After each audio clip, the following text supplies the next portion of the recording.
पहले तो मैं आप लोगों को जो भी विधानसभा चला 4-5 दिनों का उसमें जो हुआ उससे अवगत कराना चाहता हूं। और दूसरा फिर आप लोग भी कुछ सवाल विधानसभा से संबंधित जो पूछना चाहते हैं आप पूछ सकते हैं। तो इसलिए पहले मैं विधानसभा के फ्लोर पे जो कुछ हुआ उससे मैं आपको अवगत कराना चाहता हूं। पहले तो इस बार विधानसभा में SIR को लेकर के बहुत मजबूती से विपक्ष के द्वारा सवाल उठा। स्पेशल जो चल रहा है विशेष गहन परीक्षण मतदाताओं का, उसमें सरकार का जवाब बहुत संतोषजनक नहीं रहा। वो इलेक्शन कमीशन की भाषा बोल रही है।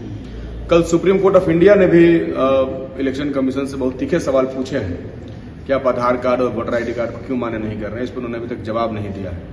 हम लोग यही चाहते हैं कि कोई भी मतदाता का नाम नहीं कटे, और जो सरकार बोल रही है कि कोई सही मतदाता नहीं छूटेगा, हम लोग स्पष्ट जानना चाहते हैं कि सही और गलत कैसे तय होगा। हम लोगों ने कहा कि आप SIR के बहाने नागरिकता लोगों का प्रमाणित करने में लगे हैं, जो कि आपके अधिकार क्षेत्र से बाहर है। ये गृह विभाग का काम है, उसे करना चाहिए। अगर इलेक्शन कमीशन को ऐसा लगता है कि कोई मतदाता गलत है, अवैध है, फर्जी है, तो उसको मतदाता सूची से वो स्वयं निकाले।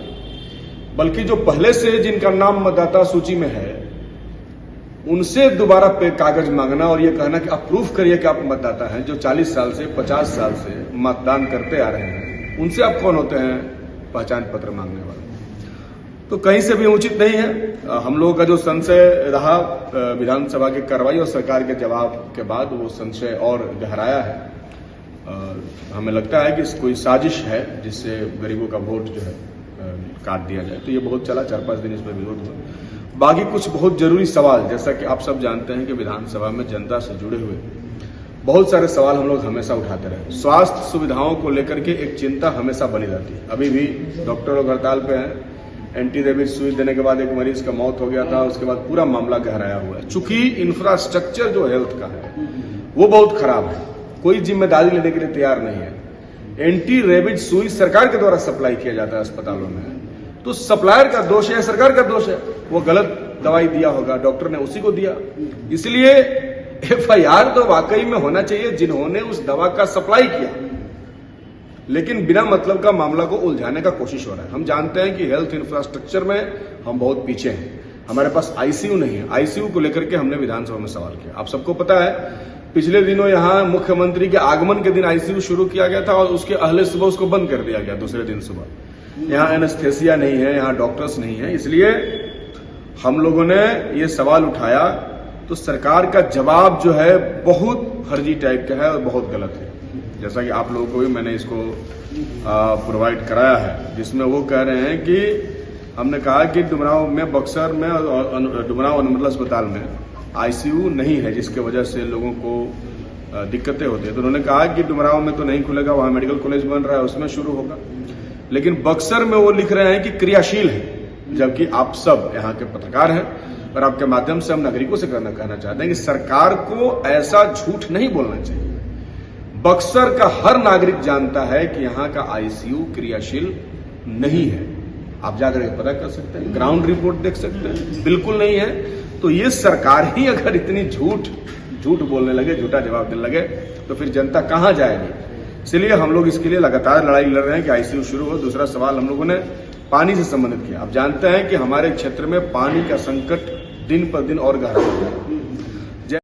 चैत बैसाख का महीना शुरू होता है, धूप बढ़ता है, वैसे ही चापाकल सूखने लगता है। ऐसे में दिन प्रतिदिन हमारा जल स्तर नीचे की तरफ जा रहा है। सरकार का ही एक सर्वे हुआ जिसमें यह रिपोर्ट आया था कि 10 मीटर से नीचे यहाँ का वाटर लेवल जा चुका है।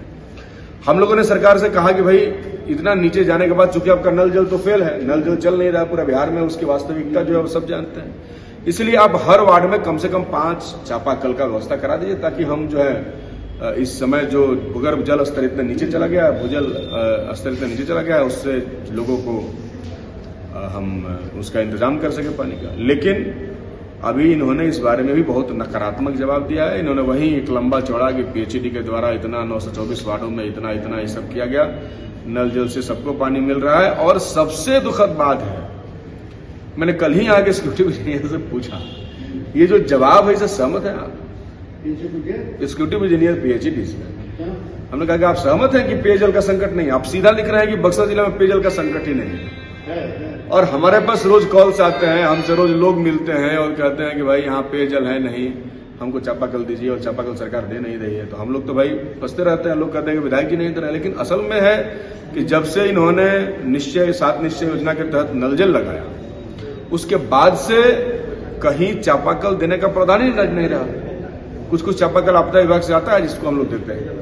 तो इसलिए ये बहुत जरूरी सवाल, जो पानी का सवाल है, इस पर भी सरकार ने बहुत नकारात्मक जवाब दिया है। और हास्यास्पद यह है कि इन्होंने एक लाइन में लिख दिया है कि जिले में अभी पेयजल की समस्या ही उत्पन्न नहीं। स्पष्ट लिखा है, आप इसके जवाब की लास्ट में देख सकते हैं कितना फर्जी है। एक आप जानते हैं कि मुख्यमंत्री जी की बहुत महत्वाकांक्षी योजना है जीविका, जिस पर हम लोग लंबे समय से काम कर रहे हैं, जीविका दीदियों को अधिकार दिलाने का। पिछले दिनों जीविका दीदियां हड़ताल की थी, उसमें से तानाशाहीपूर्ण जीविका दीदियों को निकाल दिया गया। हम लोगों ने असेंबली में क्वेश्चन किया, हम लोगों ने यहाँ जिला में बात किया, लेकिन इसका जिम्मेदारी लेने का कोई तैयार नहीं। हम लोग लगातार दबाव बना रहे हैं कि आप उनको सबको वापस लीजिए। इसी बीच में पता चला कि डुमरांव में एक हरियाली CLF है, उसके तहत अटाव में 25 लाख रुपए का गबन हुआ। और 25 लाख का गबन हुआ कब? कोरोना काल में। लेकिन अभी तक उस पर FIR नहीं किया गया। हमारे चिट्ठी के आलोक के बाद, चिट्ठी देने के बाद हम उसी के आलोक में FIR हुआ। लेकिन FIR में क्या हुआ कि वहां की जो बैंक मित्रा है जीविका दीदी में, उनके ऊपर FIR कर दिया गया। जबकि FIR तो होना चाहिए था वहां के सामुदायिक समन्वयक पर, जो CC होते हैं, उन पर नहीं हुआ। अधिकारियों को बचाने और दीदियों को फंसाने का काम हो रहा है। और ऐसा ही सब जगह चल रहा है। जहां जहां जीविका दीदियां कार्यरत हैं, उन तमाम जगहों पर जीविका दीदियों को आपस में लड़ाकर, आपस में उनको विद्रोह करवाकर, और उसमें जितने अधिकारी हैं PPM, TPM, CC, ये सब पैसा लूट रहे हैं। इस बात को आप जानते हैं। इसलिए यहां भी सही तरीके से इन्होंने जवाब नहीं दिया, और बाकी कई सारे प्रश्नों के जवाब ही नहीं दिए गए। हमने ये भी सवाल पूछा था कि पिछले कोरोना काल से अभी तक जीविका दीदियों का बहुत सारा ग्रुप जो है वो NPA हो चुका है।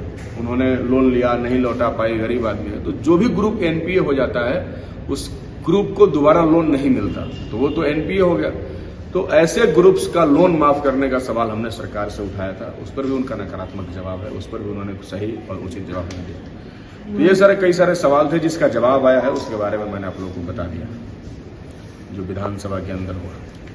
बाकी अगर आप लोगों को कुछ पूछना है तो आप पूछ सकते हैं। अभी भी अस्पताल में जो जीविका का सफाई हुआ है ना, उसमें भी हेराफेरी कर रहे हैं। इसमें पिछले बार हमने सवाल उठाया था, उनको 5,000 रुपये वेतन मिलता है मात्र, जीविका दीदी जो सफाई करते हैं।